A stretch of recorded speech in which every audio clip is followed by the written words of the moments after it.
بسم اللہ الرحمن الرحیم النوع الخامس حروف تنصب الفعل المضارع وهي اربعۃ احرف ان ولن وکی واذن۔ وہ حروف جو نصب دیتے ہیں فعل مضارع کو، اور وہ 4 حروف ہیں ان، لن اور کی، اذن۔ اس 5ویں نوع میں ان حروف کا بیان ہے کہ جو فعل مضارع کو نصب دیتے ہیں۔ فعل مضارع کو نصب دینے والے حروف 4 ہیں، ان، لن اور کی، اذن۔ فَأَن لِلْإِسْتِقْبَالِ وَإِن دَخَلَتْ عَلَى الْمَاضِي نَحْوُ أَسْلَمْتُ أَنْ أَدْخُلَ الْجَنَّةَ وَأَنْ دَخَلْتُ الْجَنَّةَ وَتُسَمَّى هَذِهِ مَصْدَرِيَّةً۔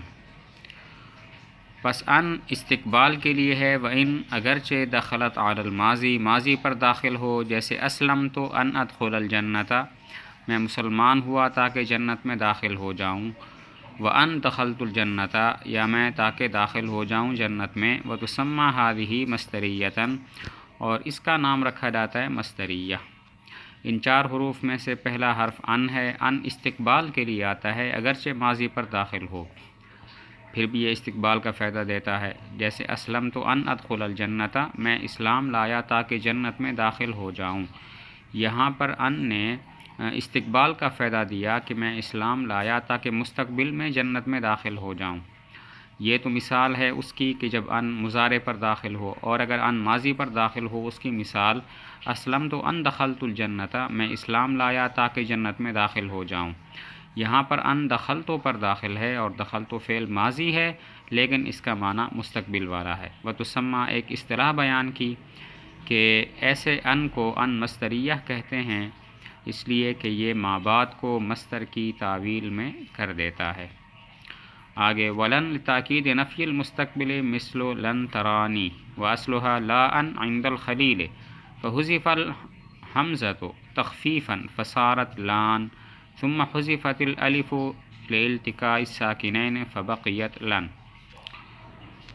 اور لن مستقبل کی نفی کی تاکید کے لیے ہے، جیسے لن ترانی مجھے تم ہرگز نہیں دیکھ پاؤ گے، واصلها اور اس کی اصل لا ان ہے، عند الخلیل خلیل کے نزدیک، فحذف الحمزة تخفیفا پس حمزہ کو حذف کر دیا گیا تخفیف کے لیے، فصارت لان پس یہ لان ہو گیا، ثم حذفت الالف پھر الف کو حذف کر دیا گیا، لالتقاء الساکنین ساکنین کے جمع ہونے کی وجہ سے، فبقیت لن پس باقی بچ گیا لن۔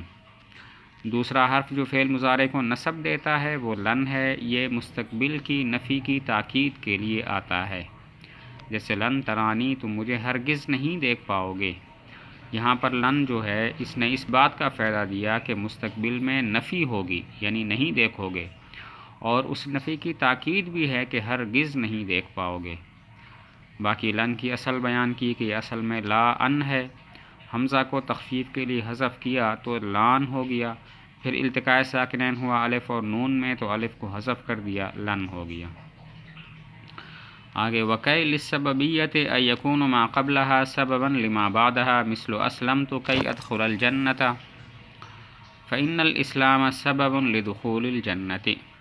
اور کہ سببیت کے لیے ہے، یعنی ہوتا ہے اس کا ما قبل سبب اس کے ما بعد کا، جیسے اسلمت میں اسلام لایا کی ادخل الجنة تاکہ جنت میں داخل ہو جاؤں، فإن الاسلام اس لیے کہ اسلام سبب ہے لدخول الجنة جنت میں داخلے کا۔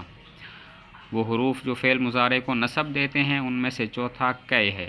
کی سببیت کے لیے آتا ہے، یعنی یہ بتانے کے لیے آتا ہے کہ ما قبل ما بعد کا سبب ہے، جیسے اسلمت کی ادخل الجنة میں اسلام لایا تاکہ جنت میں داخل ہو جاؤں۔ یہاں کی نے اس بات کا فائدہ دیا کہ ما قبل یعنی اسلام، ما بعد یعنی دخول جنت کا سبب ہے۔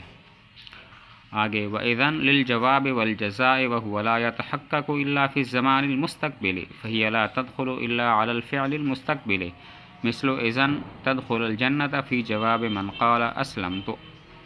اور اذن جواب اور جزا کے لیے ہے، وَهُوَ لَا يَتَحَقَّقُ اور وہ متحقق نہیں ہوتا، إِلَّا فِي الزَّمَانِ الْمُسْتَقْبِلِ مگر مستقبل کے زمانے میں، فَهِيَ لَا تَدْخُلُ پس یہ داخل نہیں ہوتا، إِلَّا عَلَى الْفِعْلِ الْمُسْتَقْبِلِ مگر فعل مستقبل پر، مثلو جیسے اذن تدخل الجنة اس وقت تم جنت میں داخل ہوگے، فی جواب من قالا اس شخص کے جواب میں جس نے کہا اسلمت میں اسلام لایا۔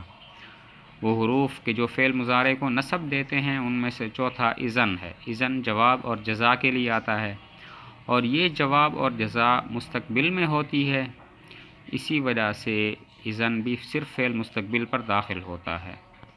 جیسے کوئی کہے اسلم تو میں اسلام لایا، تو آپ اس کے جواب میں کہیں اذن تدخل الجنت، اس وقت تم جنت میں داخل ہوگے۔